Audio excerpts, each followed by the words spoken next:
ఆస్ట్రేలియాతో పెర్త్లో జరుగుతున్న ఫస్ట్ ఇన్నింగ్స్లో ఫాస్ట్ బౌలర్లు విజృంభించారు. పిచ్ ఫేస్కు అనుకూలిస్తుండటంతో మొదటి రోజే 17 వికెట్లు తీశారు. మొదట ఆసీస్ బౌలర్ల ధాటికి ఫస్ట్ ఇన్నింగ్స్లో భారత్ 49.4 ఓవర్లలో 150 పరుగులకే కుప్పకూలింది. ఇండియాను స్వల్ప స్కోర్కే కట్టడి చేశామనే ఆనందంతో బ్యాటింగ్కు దిగిన ఆస్ట్రేలియాకు భారత బౌలర్లు షాక్ ఇచ్చారు. మొదటి రోజు ఆట పూర్తయ్యేసరికి 67 పరుగులకు 7 వికెట్లు కోల్పోయి పోరాడుతోంది ఆస్ట్రేలియా. భారత ఫాస్ట్ బౌలర్ల దాటికి ఆసీస్ టాప్ ఆర్డర్ కుప్పకూలింది. ముఖ్యంగా ఇండియా బౌలర్ బుమ్రా విజృంభించారు. ఆసీస్ ఓపెనర్లను స్వల్ప స్కోర్లకే అవుట్ చేశాడు. ఖవాజా 8, మెక్స్ వినయ్ 10 పరుగులకు అవుట్ అయ్యారు. స్మిక్ డకౌట్ కాగా హెడ్ 11, మార్చ్ 6 పరుగులు చేశారు. బుమ్రా 4 వికెట్లు తీయగా సిరాజ్కు 2, హర్షిత్ రాణాకు 1 వికెట్ దక్కింది. ప్రస్తుతం ఆసీస్ బ్యాటర్లు అలెక్ కేరీ, అబుషేన్ క్రీజ్లో ఉన్నారు. Border Gavaskar trophy first test కి సంబంధించి మరిన్ని డీటెయిల్స్ తేజస్వి అందిస్తారు. తేజస్వి, మ్యాచ్ అప్డేట్స్ ఏంటి? రైట్ అపర్ణ, ఈరోజు బార్డర్ గవాస్కర్ ట్రోఫీ జనరల్గా మనం స్టార్ట్ అవుతుంది అన్నప్పుడు ఆస్ట్రేలియాకే ఎక్కువ ఛాన్సెస్ ఉన్నాయి విన్ అవ్వడానికి. ఆస్ట్రేలియా 1 సైడెడ్ చేస్తుంది. ఈ 5 మ్యాచెస్ ఆస్ట్రేలియా అన్నీ గెలిచిన ఆశ్చర్యం లేదు అనుకున్న సిచ్యువేషన్స్లో ఈరోజు ఫస్ట్ మనం టాస్ గెలిచి బుమ్రా యాజ్ ఏ కెప్టెన్గా ఖచ్చితంగా ఇక్కడ ఇంతకు ముందు గతంలో ఆడిన మ్యాచ్లను దృష్టిలో పెట్టుకొని బ్యాటింగే తను చూస్ చేసుకోవడం జరిగింది. అండ్ అది మనకి కలిసి వస్తుంది అని అనుకున్నాం, కానీ బ్యాటింగ్కి దిగారు. టాప్ ఆర్డర్ ఫెయిల్ అయిపోయింది అండ్ 150కి మొత్తం ఆల్అవుట్ చేయడం జరిగింది ఇండియాని. At the same time Australian pacers వాళ్ళు ఖచ్చితంగా చాలా ఇంపాక్ట్ చూపించారు అండ్ ఇండియన్ బ్యాటర్స్ని బ్యాక్ ఫుట్లో పెట్టారనే చెప్పాలి.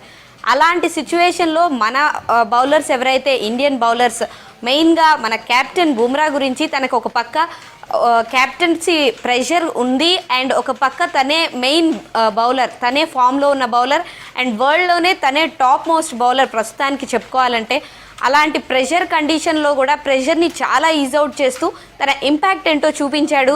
వెంటనే వికెట్స్ తీసుకున్నాడు అండ్ 3 మెయిన్ వికెట్స్ తీసుకోవడం జరిగింది. అలాంటి ఒక పర్ఫార్మెన్స్ చూసాము. అండ్ మన బ్యాటర్స్లో కూడా ఖచ్చితంగా మనం మాట్లాడుకోవాల్సిన ఒకే ఒక బ్యాటర్ ఎవరైతే ఉన్నారంటే ఈరోజు డెబ్యూ చేసినటువంటి తెలుగు ప్లేయర్ నితీష్ కుమార్ రెడ్డి. తను ఫస్ట్ మ్యాచ్లోనే 41 రన్స్ కొట్టి వికెట్ తనదే లాస్ట్ వికెట్ అవ్వడం, అలాంటి ఒక పర్ఫార్మెన్స్ చూసాం. డెబ్యూ మ్యాచ్లో అలాంటి టఫ్ కండిషన్స్లో విరాట్ కోహ్లీ లాంటి ప్లేయర్సే కొంతవరకు ఇబ్బంది పడిన కండిషన్స్లో నితీష్ కుమార్ రెడ్డి అంత మంచి పర్ఫార్మెన్స్ చూపించడం తనకు ఒక డ్రీమ్ డెబ్యూ అనే చెప్పాలి.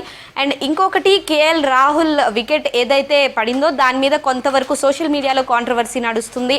అండ్ కేఎల్ రాహుల్ అసలు అవుట్ కాదు, తన బ్యాట్ ప్యాడ్కి తగలడం దాన్నే అక్కడ లైన్లో టచ్ అయినట్టు చూపించారు. సో అది ఎంతవరకు వెళ్తుంది అనేది మనకు తెలియదు, కానీ ఎక్కడో కొంతవరకు కేఎల్ రాహుల్ గనక క్రీస్లో ఇంకొంచెం సేపు ఉండుంటే మనకి ఇంకొంతవరకు రన్స్ వచ్చేయి అనే ఒక డిసప్పాయింట్మెంట్ ఇండియన్ ఫ్యాన్స్లో ఉంది.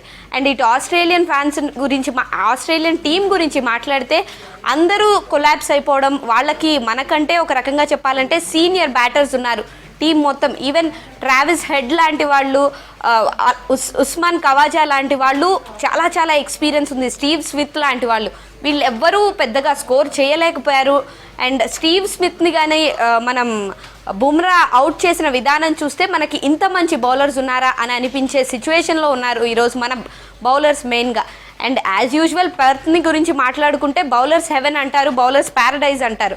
అలాంటి పర్ఫార్మెన్సే ఈరోజు బౌలర్స్ అయితే చూపించారు. ఫస్ట్ డేనే 16 వికెట్స్ పడ్డం అండ్ ఇలాగే కనుక కంటిన్యూ అయితే రేపటితోనే 2 డేస్లోనే టెస్ట్ మ్యాచ్ అనేది అయిపోయే ఛాన్సెస్ ఉన్నాయి. అండ్ ఇప్పటికే 67కి 7 వికెట్స్ పడిపోవడం జరిగింది ఆస్ట్రేలియాకు కూడా. రేపు మార్నింగ్ ఫస్ట్ ఇన్నింగ్స్లోనే వాళ్ళ వికెట్స్ పడిపోతే నెక్స్ట్ వెంటనే వచ్చేస్తే చాలా త్వరగా మ్యాచెస్ అయిపోయే సిచ్యువేషన్. సో ఇలాంటి కండిషన్లో టెస్ట్ మ్యాచెస్కి పెద్దగా లైఫ్ లేకుండా పోతుంది అనే ఒక డిస్కషన్ కూడా నడుస్తోంది.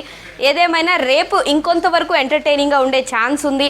రేపు కనుక ఫస్ట్ ఇన్నింగ్స్లో ఆస్ట్రేలియా కనుక ఆల్అవుట్ అయిపోతే ఇండియా కొంతవరకు 250, 300 వరకు స్కోర్ చేస్తే టెస్ట్ మ్యాచ్ అనేది కొంచెం అయితే ఇంట్రెస్టింగ్గా నడిచే ఛాన్స్ ఉంది అపర్ణ.